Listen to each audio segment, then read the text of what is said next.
అందరికీ నమస్కారం. తెలుగుదేశం పార్టీ అధికారంలోకి వచ్చి 15 నెలలైంది. గడిచిన ఈ 15 నెలల కాలంలో ఈ రాష్ట్రంలో ఎన్నికల కంటే ముందు రాష్ట్ర ప్రజలకు ఇచ్చిన వాగ్దానాన్ని మరచి ఒక్క సంక్షేమాన్ని కూడా చెప్పుకోదగ్గ ఒక్క సంక్షేమాన్ని కూడా అమలు చేయలే. ఏదో గ్యాస్ ఇచ్చిన బస్సు అంటున్నాడు.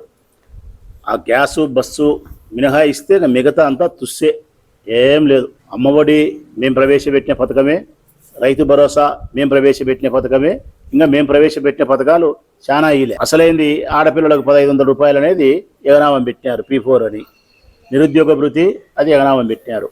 ఇట్లా చెప్తా పోతే చాలా ఉన్నాయి. రాష్ట్ర ప్రజలకు ఎన్నికల కంటే ముందు ఇచ్చిన వాగ్దానాన్ని పూర్తిగా విస్మరించి పేద మధ్యతరగతి వర్గాలకు ఇవ్వాల్సిన సంక్షేమాన్ని ఇవ్వలే. మాట్లాడుతున్నాం, భరించినాం.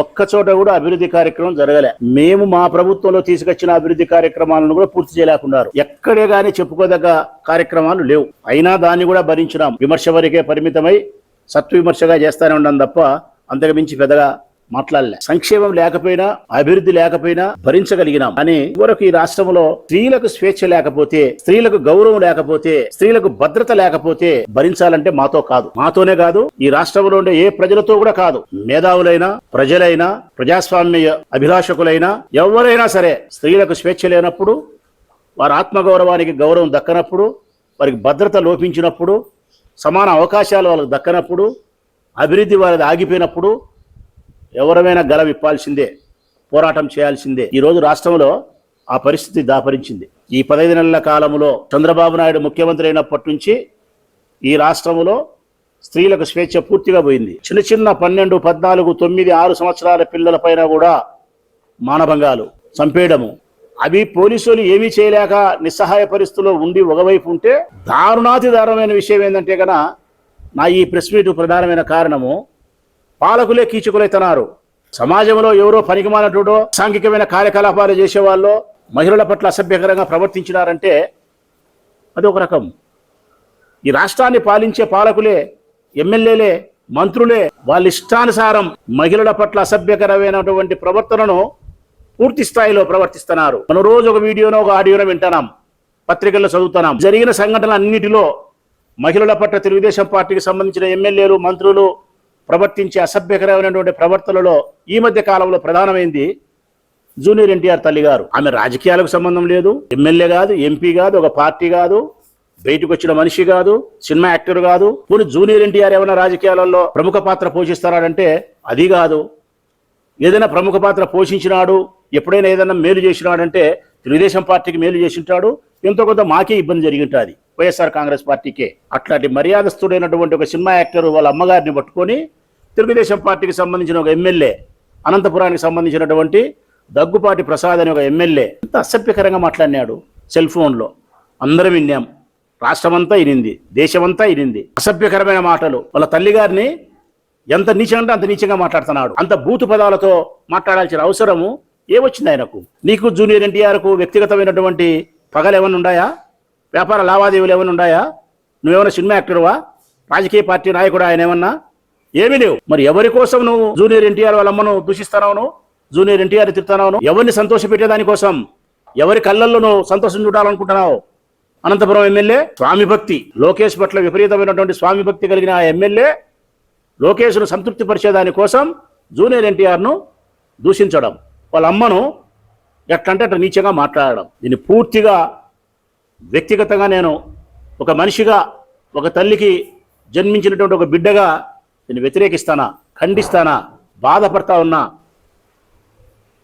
మేము ఈరోజు ఏదో రాజకీయాల కోసం మాట్లాడతాం అనుకుంటే పొరపాటు ప్రజలారా. ఆ రోజు చంద్రబాబు నాయుడు బాధపడినప్పుడు కూడా ఇదే ప్లేస్లో నుంచే స్టేట్మెంట్ ఇచ్చినా. భువనేశ్వరమ్మకు అవమానం జరిగిందని చెప్పి చంద్రబాబు నాయుడు గారు విలపించినప్పుడు ఇక్కడి నుంచే నేను ప్రకటన చేసిన. ఏ పార్టీకి సంబంధించిన వారైనా, ఎవరైనా తెలిసి గాని తెలియక గాని నిన్ను బాధ పెట్టి అవమానపరిచింటే తల్లి పెద్ద హృదయంతో క్షమించు, మా కళ్ళ నీళ్లతో నీ పాదాలు కడిగి క్షమించమని కోరుతున్నాం పశ్చాత్తాపంతో అని చెప్పి ఆ రోజు భువనేశ్వరమ్మను ఓరినాం. మరి ఆ రోజు చంద్రబాబు నాయుడు మాకు వ్యతిరేకం కాదా? ఈ రోజు వ్యతిరేకం కాదా? ఆ రోజైనా ఈ రోజైనా రాజకీయంగా చంద్రబాబు నాయుడు మాకు వ్యతిరేకమే. కానీ ఇక్కడ చంద్రబాబు నాయుడుతో కాదు మాకు పని. ఈరోజు జూనియర్ ఎన్టీఆర్తో కాదు మాకు పని. అక్కడైనా తల్లే, ఇక్కడైనా తల్లే. ఎవరి తల్లి అన్నది ముఖ్యం కాదు, తల్లి అన్నది ముఖ్యం. అందుకే ఇప్పుడు స్పందిస్తానా మళ్ళా తప్పు ఇది. కానీ ఏం చేసినాడు చంద్రబాబు నాయుడు? పిలిచినాడా అనంతపురం ఎమ్మెల్యేను? మందలించినాడా? మందలించాడు. ఈనాడు పేపర్ చెప్తాది మందలించినాడంట, ఆగ్రహం అంట, కోపగించుకున్నాడంట. ఎవరు చూసినారు ఇది కోపగించుకునేది? ఆయన కోపగించుకునే దానికి మన కళ్ళ కనపడాలంటే గన ఈయన దగ్గుపాటి ప్రసాద్ అని అనంతపురం ఎమ్మెల్యే అనంతపురంలో టవర్ క్లాక్ దగ్గరకు వచ్చి బస్సు పైకి ఎక్కి నిలబడి చంపలేసుకొని కొవ్వు బట్టి మదవెక్కి నేను మాట్లాడినా జూనియర్ ఎన్టీఆర్ గారి తల్లి గారిని ఒక స్త్రీ పట్ల అసభ్యకరంగా నేను మాట్లాడడం తప్పు. మా చంద్రబాబు నాయుడు నన్ను మెట్టుతో కొట్టినాడు, బుద్ధి వచ్చింది, క్షమించు తల్లి, నీ పాదాలను నా కన్నీళ్లతో కడిగి కోరుకుంటానని చెప్పి టవర్ క్లాక్ దగ్గరకు వచ్చి బస్సు ఎక్కి క్షమాపణ కోరితే అప్పుడు చంద్రబాబు నాయుడు అరిచినట్టే. పార్టీ నుంచి సస్పెండ్ చేస్తే అరిచినట్టే. ఎమ్మెల్యే పదవికి రాజీనామా చేపిస్తే ఈ సభ్య సమాజంలో ఒక మహిళ పట్ల ఇంత అసభ్యకరమైన మాటలు మాట్లాడిన నీవు ప్రజాప్రతినిధిగా ఉండడానికి అనర్హునివి, ఎమ్మెల్యే పదవికి తగవు, నా పార్టీలో ఉండకూడదు అని చెప్పి ఎమ్మెల్యే పదవికి రాజీనామా చేపించి సస్పెండ్ చేపిస్తే చంద్రబాబు నాయుడు కరెక్ట్, లోకేష్ కరెక్ట్. ఏమీ చేయకపోవడం పైగా క్షమాపణ కూడా చెప్పకపోవడం పైగా పోలీస్ స్టేషన్లో కేసు కూడా నమోదు చేయలే. ఎవరెవరి మీదనో సోషల్ మీడియా వాళ్ళ మీదనో 1500 రూపాయలు ఆడపిల్లలకి ఇస్తారని చెప్పి ఇయ్యలేదే, లేకుంటే రైతు భరోసా 26,000 చెప్పి 20,000 ఇచ్చినావే అని చెప్పి ఎవరైనా సోషల్ మీడియాలో పోస్ట్ పెడితే వారి మీద కేసు పెడతారు పోలీసు వాళ్ళు. వారి మీద కేసు పెడతారు రెడీగా. పులిందలో రిగ్గింగ్ చేశారని చెప్పి ఎర్రగుంటల మీద ధర్నా చేస్తే దాన్ని కేసు పెడతారు మా మీద. ప్రజాస్వామ్యాన్ని అపహాస్యం చేస్తున్నారయ్యా అని చెప్పి ధర్నా చేస్తే శాంతియుతంగా కేసులు పెడతారు. సంబంధం లేని ఒక మహిళను పట్టుకొని వేశ్యాన్ని సంబోధించి మాట్లాడే ఒక ఎమ్మెల్యే పట్ల, తెలుగుదేశం పార్టీ ఎమ్మెల్యే పట్ల కేసు రిజిస్టర్ చేయరా? ఎవరు చూసుకొని ఇదంతా? ముఖ్యమంత్రి గారు అంట చూసుకుని. మరి మాట్లాడింది దగ్గుపాటి ప్రసాద్ అయితే మాట్లాడిచ్చింది ఎవరనే అనుమానం రాష్ట్ర ప్రజలందరికీ వస్తారు. ఈ చర్యలు తీసుకోకపోతే, మీరు ఈ చర్యలు తీసుకుంటే మీ మీద అనుమానము నివృత్తి అవుతుంది, తొలగిపోతుంది. ముఖ్యమంత్రి గారికి లోకేష్ గారికి చెప్తా ఉన్నా, ఇప్పటికైనా మీరు కళ్ళు తెరిచి అతని ఎమ్మెల్యే పదవికి రాజీనామా చేయించండి, పార్టీ నుంచి సస్పెన్షన్ చేయించండి, టవర్ క్లాక్ దగ్గర బస్ ఎక్కి ముక్కు చెంపలేసుకొని క్షమాపణ కోరమనండి, పోలీస్ కేసు రిజిస్టర్ చేపియండి. అప్పుడు మీ మీద మేము విమర్శించకుండా, ఎవరు విమర్శించకుండా ఉంటారు. కానీ మీరేం చేస్తున్నారు?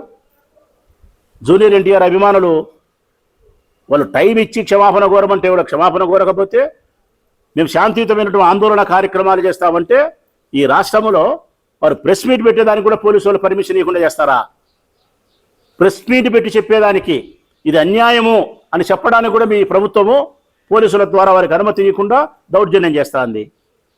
శాంతియుతంగా వాళ్ళ ఇంటి దగ్గర పోయి, దగ్గుపాటి ప్రసాద్ ఎమ్మెల్యే ఇంటి దగ్గర పోయి ధర్నా చేసే కార్యక్రమం చేస్తే నిన్న పోలీసులు లాఠీ చార్జ్ చేస్తారా? అంటే మహిళలను ఎవరైతే అసభ్యకరమైన మాటలతో వేశ్యాన్ని సంబోధించి మాట్లాడతారో వాళ్లకు పహారా కాస్తుందే ఈ ప్రభుత్వం, వాళ్ళకు కాయలుంచుతుందే ఈ పోలీసులను. శిక్షించాల్సినటువంటి ప్రభుత్వం శిక్షించకపోవడం పైగా వారికి రక్షణగా నిలబడింది. ఏ పోలీసులు అయితే కేసు పెట్టాలనో ఆ పోలీసులు కేసు పెట్టకుండా ఆ తప్పుడు ఎమ్మెల్యేకు బాసటగా ఇంటికాడ కాయలు ఉంటారా? జూనియర్ ఎన్టీఆర్ అభిమానుల పైన లాఠీ చార్జ్ చేస్తారా? పోలీస్ స్టేషన్కు తరలిస్తారా? వారిపైన కేసులు పెడతారా? వారు కర్ణాటక నుంచి మరొకసారి నుంచి రానియకుండా ఆపుతారా? ఇంత చేయాల్సిన అవసరమే ఉందయ్యా ప్రభుత్వాన్ని, పోలీసులను అడుగుతానా? ఒక మాట ఆయనతో మీరు క్షమాపణ చెప్పించి ఆయనతో రాజీనామా చేపించే సమస్య పరిష్కారం కాదా? చేపీరు ప్రజలారా, చేపీరు. కారణం 100% జూనియర్ ఎన్టీఆర్ అంటే చంద్రబాబు నాయుడు కుటుంబానికి, లోకేష్ గారికి ఉర్రువే సరిపోదు, 100 కోటి సార్లు. కారణం అసూయ, భయం, ఈ రెండు కలిపి ద్వేషం. అసూయ దేనికి? ఎన్టీ రామారావు యొక్క రక్తాన్ని పుణికి పుంజుకొని పుట్టినవాడు ఎన్టీఆర్కు వారసుడు. నందమూరి విశ్వవిఖ్యాత నట సార్వభౌమ నందమూరి ఎన్టీ రామారావు గారికి వారసుడు. ఆయన రక్తం పంచుకొని పుట్టినవాడు, ఆయన వృత్తికి వారసుడు, ఆయన ప్రవృత్తికి వారసుడు జూనియర్ ఎన్టీఆర్. ఎప్పుడైనా ఇతను మనకు పక్కలో బల్లెమవుతాడు, ఎప్పుడైనా మన పదవికి ఎసురు కలుగుతుంది. నేను కాదు వారసుని, నేను బిడ్డ కొడుకును, ఆయన కొడుకు. ఆ హావభావాలు, ఆ నటన, ఆ మాటలు అవన్నీ కూడా నాకు లేవు, జూనియర్ ఎన్టీఆర్కు ఉంది. ఎన్టీఆర్కి ప్రజల్లో పబ్లిక్ బాగా అభిమానులు ఉన్నారు, ప్రజాబలం ఉంది. ఎట్లయితే నువ్వు వారసునివి? మన హిందూ ధర్మం ప్రకారమైనా, లేకపోతే మన భారతదేశ ధర్మం ప్రకారమైనా సుప్రీంకోర్టు ఇచ్చిన తీర్పు ప్రకారమైనా బిడ్డ కొడుకు వారసుడు కాడు, కొడుకు కొడుకే వారసుడవుతాడు. ఇది సుప్రీంకోర్టు తీర్పే ఉంది. కొడుకు కొడుకే వారసుడు, బిడ్డ కొడుకు కాదు. తల్లి క్షేత్రం, తండ్రి బీజం, విత్తనం. తండ్రిది ఏ కులమైతే పుట్టిన బిడ్డకు ఆ కులమే వస్తుందని చెప్పి సుప్రీంకోర్టు తీర్పు ఇచ్చింది. కాబట్టి లోకేష్ ఎప్పుడు కూడా నందమూరి ఫ్యామిలీకి వారసుడు కాదు. నందమూరి ఫ్యామిలీకి వారసుడు జూనియర్ ఎన్టీఆర్. అదే మీ అసూయకు కారణం, అదే మీ భయానికి, ఆయన ప్రజాబలం అభిమానుల బలం, అదే మీ భయానికి కారణం. అందుకే ఆయనను తొక్కిపడేసే ప్రయత్నం చేస్తున్నారు. ఎప్పుడు ఆయనకు అవమానాలు చేసే ప్రయత్నమే చేస్తున్నారు. ఎప్పుడు నిరాదరణకే గురి చేస్తూ ఉండారు. అందుకే ఈరోజు దగ్గుబాటి ప్రసాద్ కూడా స్పష్టంగా ఫోన్లో చెప్తున్నాడు, మా లోకేష్ సమానమా, మా లోకేష్ని అంటాడా, ఏచాడా, పాడా, పరదేశి అని. ఇది ఒక వైపు అయితే ఇంకా మిగతా ఇన్ని ఆ ఫ్లెక్సీలు ఉండేది ఇంక ఎన్ని వరుసగా. విజయవాడ నజీర్ అహ్మద్, విజయవాడ ఎమ్మెల్యే తెలుగుదేశం పార్టీ నజీర్ అహ్మద్ ఒక మహిళకు ఫోన్ చేసి నా పక్కలేకిరా లేకపోతే లే. కూన రవికుమారు ఒక ప్రిన్సిపల్కు, చదువు చెప్పే గురువుకు, సౌమ్య ఆ అమ్మకు ఫోన్ చేసి అర్ధరాత్రి 11కు 12కు వీడియో కాల్ చేసి వేధిస్తాడా లైంగికంగా? 10-10:30కు ప్రభుత్వ మీటింగులు పెడతారా? ఎక్కడైనా ఎమ్మెల్యేలు 10 గంటలకు 11 గంటలకు వాళ్ళ ఆఫీసులలో అర్ధరాత్రి మీటింగులు పెట్టే కార్యక్రమాలు, రివ్యూ మీటింగులు జరిపేది ఎక్కడైనా ఉందే? ఆమె ఆత్మహత్యా ప్రయత్నం చేసుకుంది, స్టేట్మెంట్ ఇచ్చింది, కేసు రిజిస్టర్ చేసినారా? చేయరు. సూఫియా చేసింది నజీర్ అహ్మద్ మీద, చేసినారా? చెయ్యరు. ప్రకాశం జిల్లా ఆదిమూలం ఫస్ట్ మొదలుపెట్టింది ఆయనే, పట్టించుకోలే. డాన్సర్ ఆయన జానీ, ఆయన ఇంకొక ఆయన పవన్ కళ్యాణ్ మనిషి, ఎవరు ఆయన, ఏం పేరు ఆయన పేరు? Royal, Kiran royal. ఈయన దగ్గుబాటి ప్రసాద్ జూనియర్ ఎన్టీఆర్ వాళ్ళ అమ్మని తిట్టాడు. ఆయన బాలకృష్ణ గారు ఆడది కనపచ్చే ముద్దైన పెట్టాలా, కడుపేం చేయాలని ఆయన అంటాడు. ఏందయ్యా అసలుకి ఇది? ఈ రాష్ట్రంలో మహిళలకు స్వేచ్ఛ ఉందా? గౌరవం ఉందా? వారి ఆత్మగౌరవానికి తీవ్రమైనటువంటి భంగం కలుగుతూ ఉంది తెలుగుదేశం పార్టీ నాయకత్వం వలన. అసలు ఈ ప్రభుత్వం, ఈ పార్టీ ప్రభుత్వాన్ని ఏర్పాటు చేసి పాలించడానికి అర్హత ఒక్క పైసా లేదు. సంక్షేమం లేదు, అభివృద్ధి లేదు, శాంతియుత వాతావరణం లేదు, మహిళలకు భద్రత లేదు, స్త్రీలకు గౌరవం లేదు. పేదరికం విలయతాండవం చేస్తాంది, అప్పులు పెరిగిపోతూ ఉన్నాయి. 15 నెలలు కాలే 2 లక్షల కోట్ల అప్పు చేసినారు. ఒక్క అభివృద్ధి కార్యక్రమం లేదు. ఎన్ని హత్యలు జరిగినాయి ఆడవారి పైన. ఈ విధంగా పాలించే తెలుగుదేశం పార్టీ పాలకులే కీచకులైతే, స్త్రీకి స్వేచ్ఛ లేకపోతే, గౌరవం లేకపోతే, ఈ ప్రభుత్వం నిండుకుండిపోతే, చంద్రబాబు నాయుడు సూచిస్తున్నట్టుండి ఆ తప్పుడు ఎమ్మెల్యేలను ఎన్నికేసుకొని వస్తే ఇది ప్రభుత్వం అంటారా? నేను స్త్రీల పట్ల గౌరవం కలిగిన ఓ వ్యక్తిగా చెప్తా ఉన్నా, 100కు 100% ఈ పార్టీ ప్రభుత్వాన్ని ఏర్పాటు చేసి నడపడానికి 1% కూడా అర్హత లేదు. ఇది దిగిపోవాలా, ఇది దిగిపోవాలా. ఈ ప్రభుత్వం దిగిపోతే కానీ ఈ రాష్ట్రంలో మహిళలకు స్వేచ్ఛ గౌరవం రాదు. మనస్ఫూర్తిగా చెప్తా ఉన్నా నేను. జూనియర్ ఎన్టీఆర్ గారి తల్లి పట్ల ప్రవర్తించినటువంటి తీరుకు ప్రభుత్వం జోక్యం చేసుకొని క్షమాపణ చెప్పడం, పోలీస్ కేసు రిజిస్టర్ చేయించడం, ఎమ్మెల్యే పదవికి రాజీనామా చేయించడం, పార్టీ నుంచి సస్పెండ్ చేయడం, ఇదే పరిష్కారం. కూన రవికుమార్ మీద కేసు రిజిస్టర్ చేయాలా, నజీర్ అహ్మద్ పైన కేసు రిజిస్టర్ చేయాలా. ఎవరెవరైతే మహిళల పట్ల వేధింపులకు గురి చేసినారో, ఆ మహిళలు ఆత్మహత్య ప్రయత్నం చేసుకున్నారో, ఎవరైతే స్టేట్మెంట్ పత్రిక ముందుకు వచ్చి చెప్తున్నారో, ముఖ్యమంత్రి గారు పిలిపించుకోవాలి వాళ్ళను, మన కార్యాలయానికి పిలిపించుకొని ఏం జరిగిందమ్మా, ప్రిన్సిపల్ సౌమ్యను పిలిపించుకొని ఏం జరిగింది, కూన రవికుమార్ ఏం చేసినాడు, నజీర్ అహ్మద్ విషయంలో ఏం చేసినాడు, సూఫియాను పిలిపించుకో. మాట్లాడలేవా? అడగలేవా? మరి అట్లాంటప్పుడు నువ్వు చెప్పిన మాట లేదు పెద్ద మనిషి ముఖ్యమంత్రి గారు. ఈ రాష్ట్రంలో స్త్రీలకు ఎవరికైనా వ్యక్తిత్వ హననానికి పాల్పడితే, ఆ వ్యక్తిత్వ హననానికి పాల్పడినటువంటి వ్యక్తికి అదే ఆఖరి రోజు అన్నాడు. అదే ఆఖరి రోజు అన్నాడు. మాటలు చూచే కోటలు దాటుతున్నాయి, చేతలు చూచే గడప దాటడంలే. ముఖ్యమంత్రి గారి మాటలు చూచే కోటలు దాటుతాయి, వారి చేతలు చూచే గడప దాటడంలే.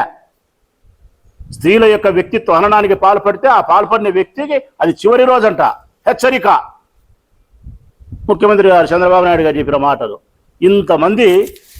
ఇంతమంది ఈ వెధవలంతా స్త్రీల పట్ల అసభ్యకరంగా ప్రవర్తిస్తే, జూనియర్ ఎన్టీఆర్ తల్లి పట్ల అంత అసభ్యకరంగా ఆ మూర్ఖుడు ఆ ఎమ్మెల్యే మాట్లాడితే ఏమి చర్యలు తీసుకోకుండా వాళ్ళని ఎన్నికేసుకొని వచ్చి మీడియా ముందుకు వచ్చే మాత్రం స్త్రీలను మభ్యపెట్టేదానికి ఒక మాట, తెర వెనుకల మాత్రం నీ వాళ్ళని వెనుకేసుకొని వచ్చే పరిస్థితి మరొకలాగా. చిలికి చిలికి గాలివాన అయితా ఉన్నట్టు జూనియర్ ఎన్టీఆర్ గారి తల్లి విషయంలో ఈ ప్రభుత్వం చేస్తూ ఉండే తప్పుడు విధానానికి ఇది పెద్ద తుఫానుగా మారబోతుంది.